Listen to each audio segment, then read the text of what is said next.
Madurai special mutton கறி தோசை எப்படி செய்கிறதுன்றது பார்த்துடலாமா? Hi friends, welcome to Hema vlogs. இந்த மினி விலாகில் உங்களுக்கு மதுரை ஸ்பெஷல் மட்டன் கறி தோசை எப்படி செய்கிறதுன்றதை சொல்லிக் கொடுக்க போகிறேன். ஃபஸ்ட்டு தேவையான அளவுக்கு மாவு எடுத்து ஸ்டவ் ஆன் பண்ணி ஒரு பேனை வச்சு அதில் அழகாக ஒரு தோசையை ஊற்றிடலாம். இந்த தோசை ஊற்றின உடனே நம்ம அந்த மேலே போடுற அந்த ஸ்டஃபிங் இருக்குல்ல, அதை போட்டுறக்கூடாது. இந்த தோசை லைட்டாக வேகணும். அந்த பபுள்ஸ் வர டைமில் நம்ம கறி தோசை ரெடி பண்ணால் தான் அந்த பபுள்குள்ளே இந்த கிரேவி எல்லாம் போயிட்டு ஊறிட்டு சூப்பராக இருக்கும் தோசை.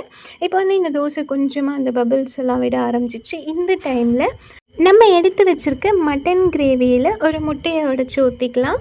முட்டையை உடச்சி ஊற்றி நல்லா மிக்ஸ் பண்ணிக்கணும். மிக்ஸ் பண்ணிவிட்டு அப்படியே அந்த பபிள்ஸ் விட்ட அந்த தோசை இருக்கு இல்லையா, அதுக்கு மேலே அழகாக ஊற்றி ஸ்ப்ரெட் பண்ணி விட்டுக்கணும். சரிங்களா?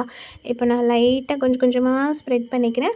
மட்டன் கிரேவி இருக்குல்ல, அது தோசையோட குட்டி குட்டி பபிள்ஸ் வழியாக போயிட்டு ஊறிடும். அப்போ சாப்பிடும்போது டேஸ்ட் சூப்பராக இருக்கும். இதே கறி தோசையை நம்ம கடையில் போய் வாங்கும்போது கண்டிப்பாக நிறைய செலவாகும். அது மட்டும் இல்லாமல் அவங்க செய்கிற மெத்தட் நான் ஒரு சில வீடியோவில் பார்த்துருக்கேன். எனக்கு அவ்வளோவா பிடிக்காது. நான் ஏதாவது ஒரு பொருள் கடையில் வாங்கி சாப்பிட போகிறேன்னாவே அதை எப்படி செஞ்சுருப்பாங்க அப்படியே ஒரு தாட் மைண்டில் ஓடிட்டே இருக்கும். அதனால மோஸ்ட் ஆஃப் எனக்கு பிடிச்சதை நான் வீட்லேயே செஞ்சு சாப்பிடணும் அப்படி தான் சொல்லி நினைப்பேன். நிறைய பேர் இப்போ அந்த மாதிரி தான் அவங்களுக்கு பிடிச்சதை வீட்லேயே செஞ்சு சாப்பிடணும்னு நினைக்கிறாங்க. நீங்களும் அந்த மாதிரி செஞ்சு சாப்பிடுங்க. சரிங்களா? இந்த மட்டன் கறி தோசை இப்போ ஓரளவுக்கு நல்லா குக் ஆகிருச்சு. ஒரு சைட் குக் ஆன உடனே அழகாக இதை திருப்பி போட்டுக்கலாம். ரொம்ப சிம்பிள் தான். சிக்கன் கிரேவி வச்சா சிக்கன் கறி தோசை, மட்டன் கிரேவி வச்சா மட்டன் கறி தோசை செஞ்சுக்கலாம். நம்ம வீட்லேயே செய்யும் போது நிறைய நமக்கு எத்தனை கறி தோசை வேணுமோ அப்படி செஞ்சுக்கலாம். ஆனால் கடையில் போகும்போது 1 இல்லை 2 அந்த மாதிரி தான் ஆர்டர் பண்ண முடியும். நமக்கு இன்னொன்று சாப்பிடணுன்னு ஆசை இருந்தாலும் கொஞ்சம் காசு நிறைய செலவாகும். வீட்டில் அப்படி கிடையாது. நம்ம இஷ்டத்துக்கு எத்தனை வேணாலும் ஊற்றி சாப்பிடலாம். ஆக்சுவலாக எனக்கு 1 போதும். நானும் அக்காவுமே இதை ஷேர் பண்ணி தான் சாப்பிட போகிறோம். ஏன்னா நைட் நாங்கள் வேற ஒரு பிளான் வச்சிட்ருக்கோம். ஃப்ரூட் ஜூஸ் குடிக்க போகிறோம். அதனால ஒரு தோசையே போதும்.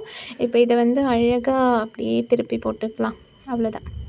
இதை லைட்டாக எப்படி சென்டர் பார்ட்டுக்கு கொண்டு வந்துட்டு கொஞ்சமாக ப்ரெஸ் பண்ணி விட்டாலே அழகாக குக் ஆயிடும். குக் ஆன உடனே இன்னொரு பக்கம் திருப்பி போட்டு அப்படியே சுட சுட அதை எடுத்து சாப்பிடலாம். அது அப்படியேவும் சாப்பிடலாம், இல்லை மட்டன் கிரேவியோ இல்லை சிக்கன் கிரேவியோ நீங்கள் எந்த தோசை செய்கிறீங்களோ அந்த கிரேவியோடு தொட்டு சாப்பிடும்போது இன்னுமே சூப்பராக இருக்கும். கண்டிப்பாக இந்த டிஷ் நீங்களும் ட்ரை பண்ணி பாருங்கள். எப்படி வந்ததுன்றதை மறக்காமல் கமெண்ட்டில் சொல்லுங்கள். அண்ட் வீடியோ பிடிச்சா சேனலை சப்ஸ்கிரைப் பண்ணி சப்போர்ட் பண்ணுங்கள். See you all. Ta-ta. Next mini vlogல பார்க்கலாம்.